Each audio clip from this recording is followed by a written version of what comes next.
I lent my cousin my truck to help him move. He used it to elope with my ex and blocked me.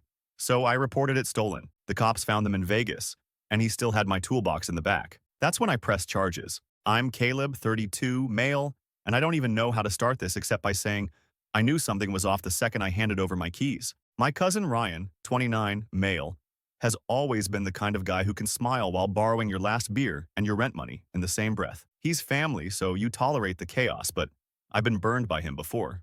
Small stuff. Tools never returned. Gas tanks left empty. He once borrowed my trailer and brought it back with a cracked axle and no apology, just a half laugh and a, you know how I drive. But we grew up like brothers. After my parents died when I was 15, my aunt, his mom, basically adopted me into their mess of a household. I owed them, I guess. At least that's what my guilt kept whispering every time Ryan showed up with a favor to ask. So when he called on a random Wednesday afternoon saying, "Hey man, I'm moving this weekend. Need the truck just for a day," I didn't ask too many questions. He sounded breathless, like he was in the middle of something big. "You got your own license, right?" I asked, already knowing the answer. Ryan's license had been suspended for the third time last spring. "I'll have Cassie drive," he said quickly. Cassie, my ex, 27. She's the one breakup that still tastes bitter. We'd been together for 4 years, until she suddenly decided she needed time to find herself, which turned out to be code for got too comfortable and bored. I hadn't seen her in almost 6 months. She blocked me everywhere. No closure, just digital vanishing. Now she was helping my cousin move? That should have been the red flag. Hell, that should have been the whole damn parade. But I swallowed it. Told myself they were probably just still friends.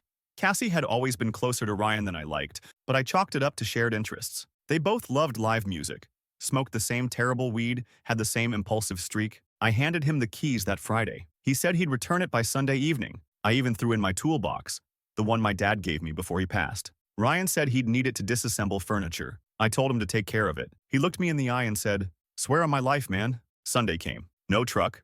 Monday? Nothing. I texted. No answer. Called. Straight to voicemail. By Tuesday, I was pacing. By Thursday, I checked his apartment. Empty. His phone was off. Cassie's socials were deactivated. That's when it hit me. He hadn't moved anywhere nearby. He'd vanished. With my truck. With my toolbox. With my goddamn trust. And that's when I did something I'd never thought I'd do to family. I reported it stolen. I didn't say he borrowed it. I said it was missing, and that I had no idea who took it. Because at that point, I didn't. Not really. What happened next? The cops found my truck 4 days later, in Las Vegas, parked outside a 24-hour wedding chapel. Ryan and Cassie had eloped. My toolbox was still in the back, right on top of a heap of plastic wedding flowers and an empty bottle of Fireball. That's when I made the call that changed everything.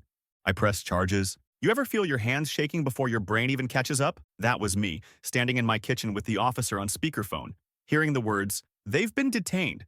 Your vehicle is in police custody in Las Vegas. Do you want to press charges?" I didn't even hesitate. "Yes."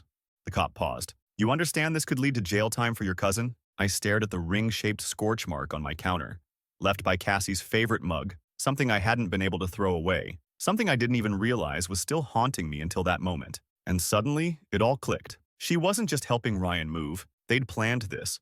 The whole, "I need your truck for a day" was a setup, a script, a heist. He used my truck, my tools, and my trust to run off with the one person I wasn't even done grieving. And now they were in Vegas, legally tied together, probably drunk off their asses and posting cutesy elopement photos with number just married under a post of my fucking truck. It wasn't even about the vehicle anymore. It was the betrayal, the audacity, the way they didn't even have the spine to tell me to my face. My uncle called me the next day, Ryan's dad. "Caleb, this is going too far. You don't need to press charges. He was going to bring the truck back. He just got caught up." Got caught up? I nearly dropped the phone. He got caught up eloping with my ex while using my truck like it was a damn rental. That's not caught up. That's premeditated theft. My uncle sighed like he was the one being wronged. We're family. Families forgive each other. Funny how that only works when they screw up. When I lost my job 2 years ago and couldn't cover rent, Ryan ghosted me for a month. My aunt told me maybe it was a sign I needed to reassess my lifestyle. But now that I was holding someone accountable, suddenly I was the villain. Even my mom started wringing her hands about it. "Maybe you could just let it go, Caleb. Maybe this is God's way of telling you to move on." I laughed, loud and bitter. God didn't send Ryan and Cassie to Vegas with my truck. God didn't take my dad's old wrench set out of that toolbox and leave it in the motel parking lot like a damn souvenir. That was all them, and I wasn't letting it go. The charges stuck. Grand theft auto because I hadn't given permission for interstate use, illegal possession of tools not belonging to the driver, minor property damage from them backing into a pole in some Nevada gas station parking lot. The dent on my rear bumper looked like a middle finger. Cassie tried calling me once, blocked number, left a voicemail that I'll never forget. Her voice cracked with fake concern. "This is really extreme, Caleb. We didn't mean to hurt you. You're just making this worse for everyone." Nah, they made the mess. I was just making sure they couldn't pretend it never happened. They were in jail for 3 nights. That's how long it took Ryan's mom to wire the bail money, probably after cashing in one of her emergency bonds. My aunt left a voicemail too, voice thick with tears saying, "He didn't steal from you, Caleb. He's just impulsive." Right. And arsonists are just overly enthusiastic about warmth. When I finally got the truck back, I almost didn't recognize it. It reeked like cheap weed, Axe body spray, and someone's spilled nacho cheese. The passenger door had a new scratch from the gas station incident.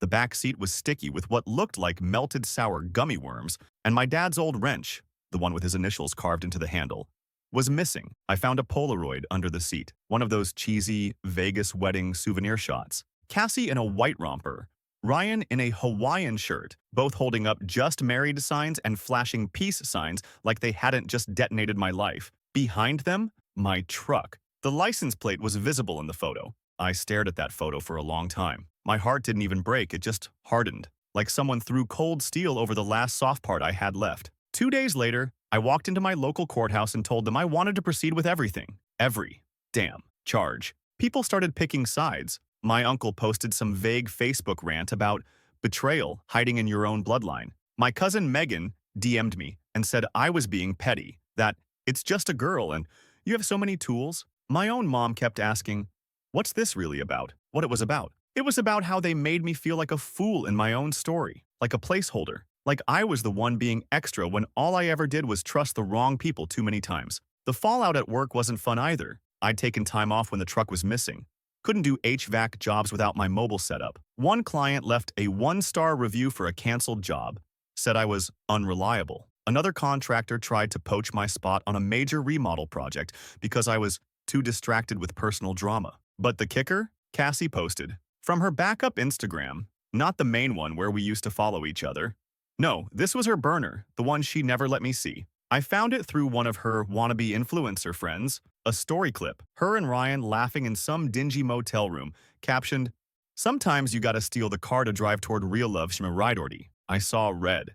They thought this was cute, a quirky story for their followers, not the complete and utter destruction of someone's trust, someone's livelihood, someone's goddamn life. That's when I knew this wasn't just about pressing charges. It was about making sure they'd never forget what they did to me. I wanted them to feel it, in the way people looked at them, in the jobs they lost, in the awkward silences at family gatherings, in the sleepless nights where they lay there wondering how it all got so bad. Because my revenge wasn't going to be loud, it was going to be surgical. And it started with a wedding gift. The gift was a toolbox. Not just any toolbox, my toolbox. The one Ryan forgot to take out of the truck. The one that had my father's initials etched into the handle of every wrench, every socket. I cleaned each tool with painstaking care, wiped off the road grime, polished the rust, made them shine like they did when my dad handed them to me at 16 and said, "These'll last longer than most people in your life." Then I bought a cheap plastic replica, set from a hardware store, painted the handles to match mine. Looked real enough unless you actually used them.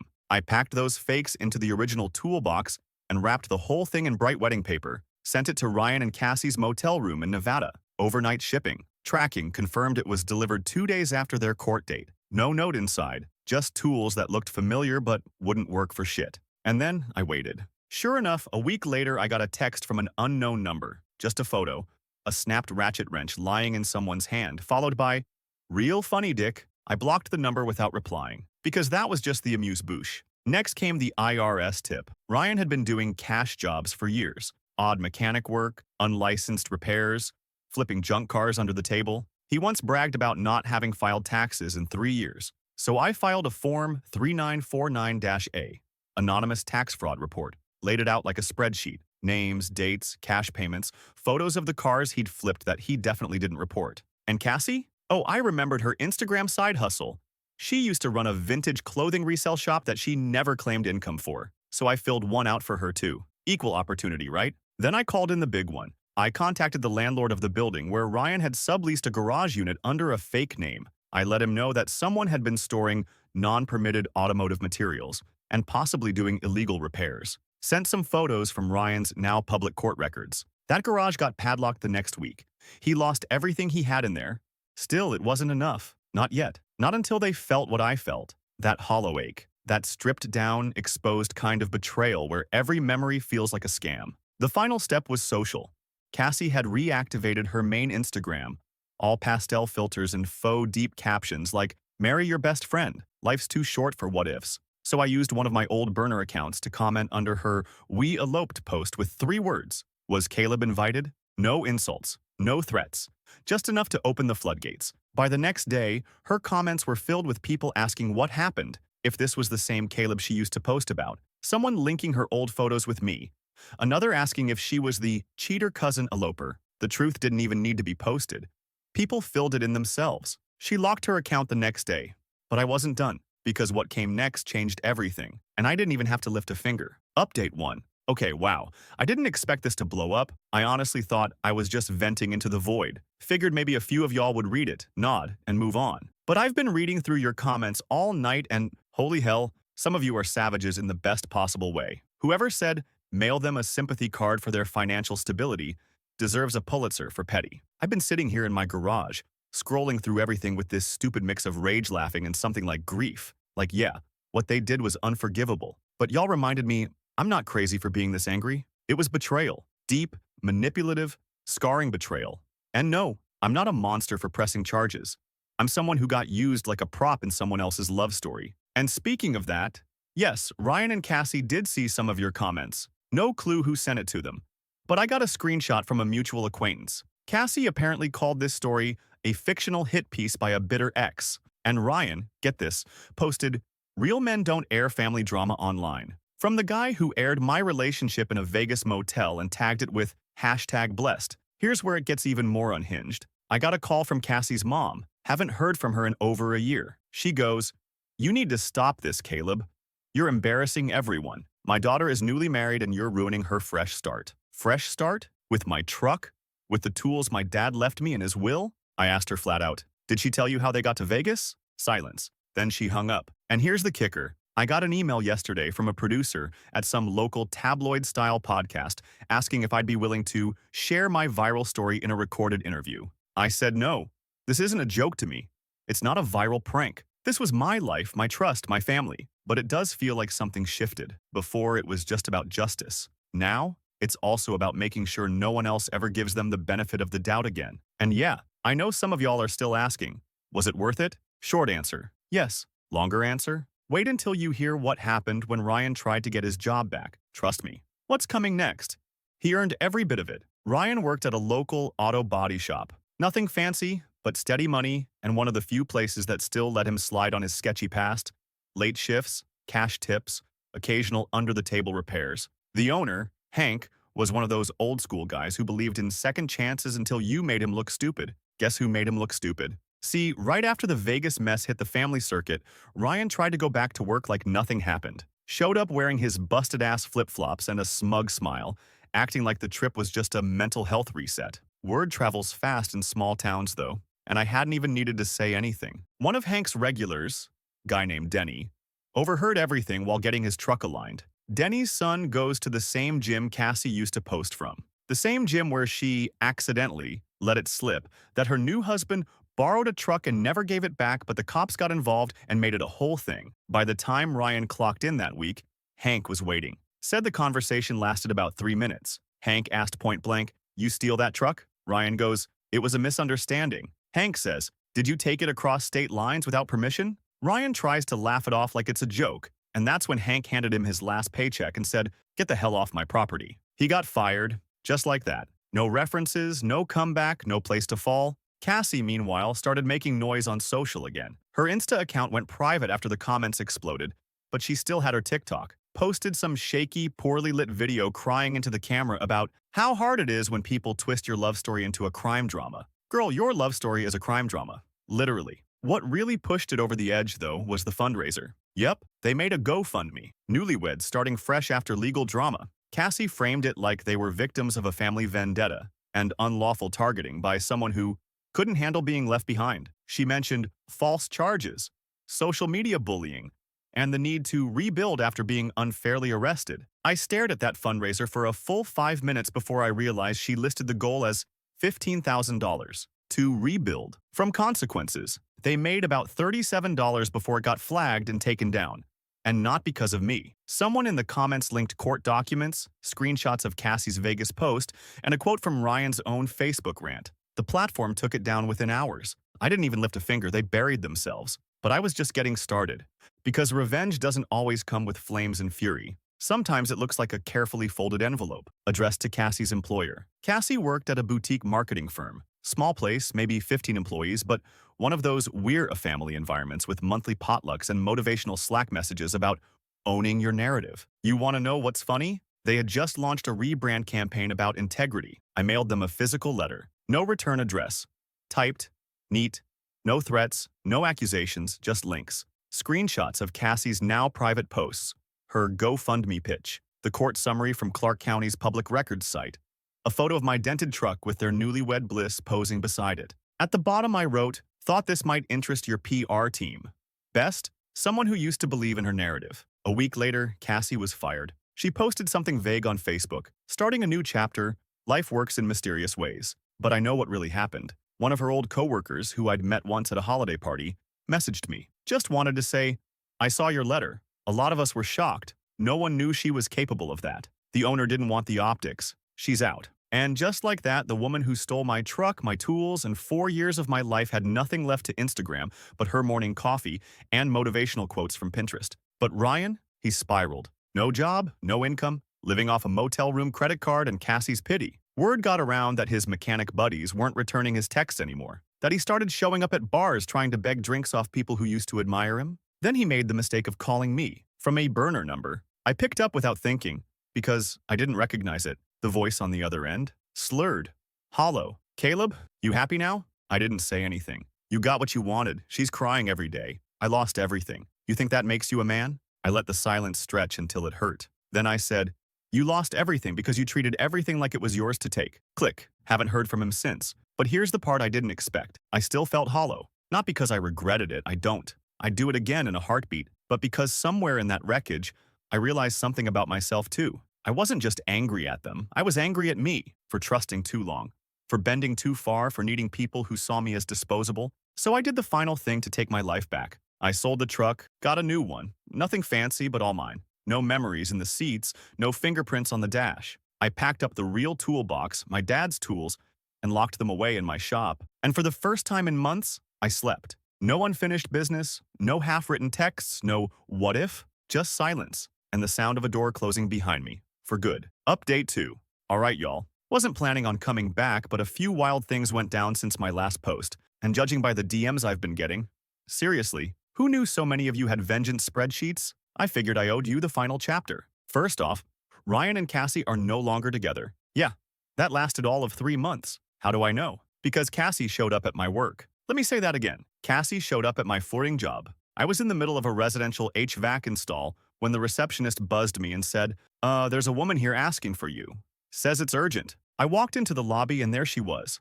Messy bun, oversized sunglasses, clutching her phone like it owed her rent money. She looked deflated, not the curated post-filter Cassie, just someone wrecked. Caleb, she said, like we were in a soap opera. Can we talk? No, I said, flat, cold. She blinked like she didn't expect that. Then came the tears, the real kind this time. Voice cracking, hands shaking. He left me, she whispered, said I ruined his life, that I'm toxic, that none of this would have happened if I hadn't dragged him into it. I just stared, because wow, that right there, that was my closure. Not her apology, not her tears, just her realizing that Ryan turned on her the second the world stopped clapping. Apparently, he told her it was all her fault. The charges, the firing, the social fallout. He even accused her of submitting the IRS tip, which we all know was me. Dude's grasp on reality snapped like a cheap tie rod. But here's the part that really got me. Cassie said, I didn't come here to make you forgive me. I know I don't deserve that, but I needed you to know I'm sorry for everything. I was selfish. I was stupid, and I've lost everything because of it. I didn't say a word, just nodded. Walked her back to the lobby. Told the receptionist, next time she comes by, don't buzz me. And that was it. No dramatic speech, no revenge part 3, just a quiet ending. Because here's what I've learned through all this. Sometimes the best revenge isn't destruction. It's watching them sit in the ruins they built themselves, realizing too late that you were the only steady ground they ever had. I'm doing good, by the way. Better than I've been in years. Got a new truck, rebuilt my shop, working on expanding the business, even training a new apprentice. Life's peaceful now. Quiet. And the best part? Every morning I grab my coffee, walk into my garage, and open that old red toolbox, the real one, just to remind myself, you can't steal what's built into a man's bones. Thanks for writing this out with me. Seriously, you guys helped me remember who the hell I am. It was early October when I got the letter from the court. Ryan was trying to sue me. Yeah, that's not a typo. After all the crap, stealing my truck, eloping with my ex, getting arrested, losing his job, tanking his reputation, he had the audacity to file a small claim suit for defamation and emotional damages. Said I deliberately sabotaged his relationship, career, and mental health through targeted online harassment and false accusations. I laughed so hard I nearly dropped my wrench. He even listed the GoFundMe takedown and career losses as part of his damages. Apparently, being held accountable was now a crime. I called my buddy Jax, who's a paralegal and one of the few people who's had my back since day one. He read the claim, snorted, and said, "Let him come. Courtroom's just another place to bury him." This time with receipts. So I prepped, printed everything. Screenshots of Cassie's original posts, texts, dated conversations, photos, DMV reports showing the truck still registered to me. Hell, even the Vegas chapel receipt that had my name listed as the billing address because Ryan used my truck card to reserve it. I walked into that courtroom sharper than a goddamn scalpel, and he looked like someone who hadn't slept in a week, disheveled, new girlfriend sitting beside him, chewing gum like she was waiting for a TikTok trend to break. The judge asked if we'd like to resolve this through mediation. I politely declined. So did Ryan, with a smirk like he thought he was about to deliver some Oscar speech. His whole argument hinged on the idea that I'd encouraged public shaming and caused irreparable emotional harm by turning our private dispute into a viral campaign of bullying. Then it was my turn. I didn't raise my voice, I didn't get emotional, I just laid it all out, one page after another. And then, when I was done, I handed the judge one last piece, a notarized letter from Cassie. She'd sent it the week prior, said she didn't want to get involved legally, but if he made her, she'd testify that I hadn't lied, exaggerated, or threatened either of them, that everything that happened was on them, that I'd actually gone easier than most would have. The judge read it quietly, then looked up and said something I'll never forget. "Mr. Ryan, being disliked is not the same as being defamed. Actions have consequences. This court finds no merit in your claim. Case dismissed." He looked like someone had knocked the last breath out of him. The new girlfriend muttered something under her breath and walked out before him. Me? I walked out slow, and for the first time in a long time, I felt clean. Not vindictive, not angry, just done. But that's not where this ends. Not quite, because I still had one card left to play, and it involved his mother. Ryan's mom, my Aunt Linda, was the kind of woman who always talked with her hands and wielded guilt like a fencer with a rapier. Ever since we were kids, she had this way of making you feel like saying no to her meant you were actively kicking Jesus in the face. She'd been calling me off and on since the charges. Voicemails, letters. Once even showed up at my door with a Tupperware of lasagna like a plate of soggy pasta. Was gonna rewrite history. "Your family, Caleb," she'd always say, like it was a spell that erased theft, betrayal, and public humiliation. So when she showed up unannounced after the court case, this time with tears in her eyes and shaking hands, I let her in. Not because I owed her, but because I had something she needed to hear. She sat on my couch, trembling like she'd just run a mile, said she wanted to make things right, that Ryan had moved back in with her and was struggling. No job, no friends, sleeping all day, drinking at night, said she thought maybe he was depressed, and maybe he was. But that didn't erase what he did. "He says you poisoned everything," she said quietly, "that you ruined his life." I looked her dead in the eye and said, "No, he poisoned everything. I just stopped covering the taste." She went quiet. Then I did something I hadn't done in over a year. I walked her out back to my shop, the place where I rebuilt engines, sanded down old frames, and turned grief into motion. I opened the cabinet where I keep the toolbox, the real one. Not the fake gift I sent him. I opened it slowly and showed her what was inside. My dad's wrenches, every one of them still gleaming, every initial still carved deep. "This," I said, tapping one gently, "is what he tried to throw away." I closed the lid. "And this," I said, gesturing to the shop, to the business I'd rebuilt, to the peace I'd finally found, "is what he can never touch again." She looked like she wanted to cry, but I wasn't angry anymore. I wasn't yelling. I wasn't bitter. I was free. She left without another word. "And me?"